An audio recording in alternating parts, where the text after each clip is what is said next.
Riches are categorized into two categories. One is called permanent riches, and the second is temporary riches. What are permanent riches? You have a soul and a body. Your body deteriorates and you die and you go back to the dust because that is where you came from. But your soul that is inside of you that came from God does not die. When he is separated from God, it is called eternal death. It is called eternal separation. But that soul exists. This is where I come in when I preach the word of God to you. Because the soul does not need food that come from the physical world or the material world. Your soul needs food that comes from the word of God that will make it live again. Jesus said, the words that I speak unto you, they are spirit and they are life. Etong pinangangaral ko ngayon, pagkain ito ng kaluluwa. Ngayon, paano mapapasa iyo ang mga espiritual na kayamanan? You can obtain these permanent riches which are spiritual in nature by faith through the Word of God. Everybody says, through the Word of God. Mapapasakin ang kayamanan yan. Nandito ako, nangaral ng magandang balita na hindi pinababayad ng Panginoon. Ito'y tinanggap kong walang bayad at ito ay pinamibigay at ipinangangaral na walang bayad. Kayong lahat na ngayon ay sumusunod sa Panginoon at nagbigay na ng inyong sariling desisyon, kayo ay yumaman sa Espiritu. Nung isang araw sinabi niyo, Lord, I repent of my sins. I accept you as my personal Savior and you are my King from now on. Reign in my heart. I will follow your words from now on. No, from now on, ang kaluluwa mo nagkaroon ng kaligtasan, ikaw ay yumaman. Yung sinabi kong syudad na kanyang ipinangakong gagawin at ginawa na, pupunta ka doon sa araw ng iyong kamatayan.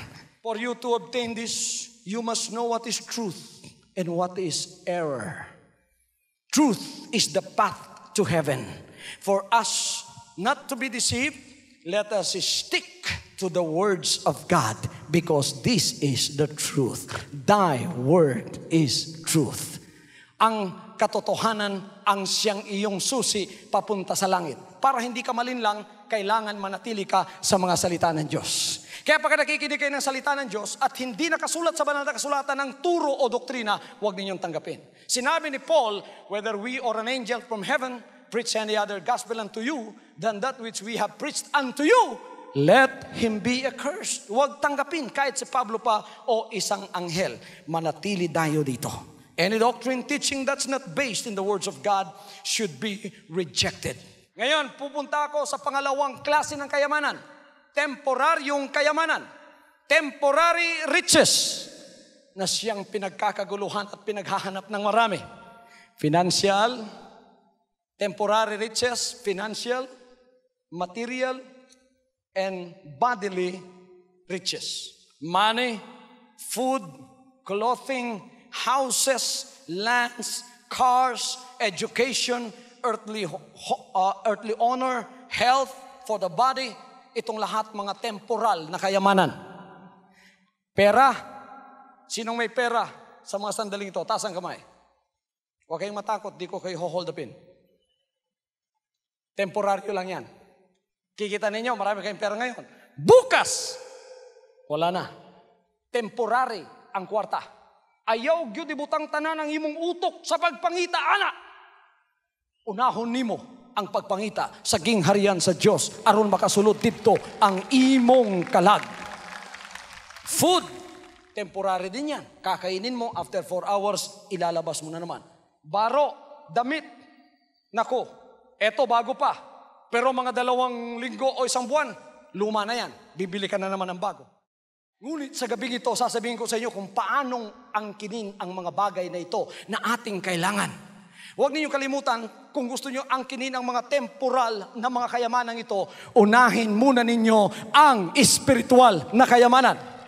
That's why the Lord said in Matthew 6:31 to 33, therefore take no thought saying, what shall we eat or what shall we drink? Or wherewithal shall we be clothed? For after all these things do the Gentiles seek, for your heavenly Father knoweth that you need all these things. But seek ye first the kingdom of God and His righteousness, and all these things shall be added unto you.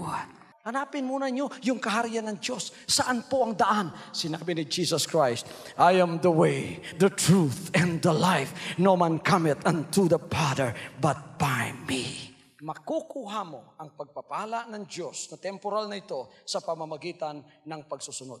Sinabi niya, Luke 6:38, give and it shall be given unto you. Good measure, pressed down, shaken together, running over, shall men give into your bosom. For with the same measure that you meet withal, it shall be measured to you again. I'm preaching repentance, and you can obtain the spiritual riches and these temporal riches by repentance.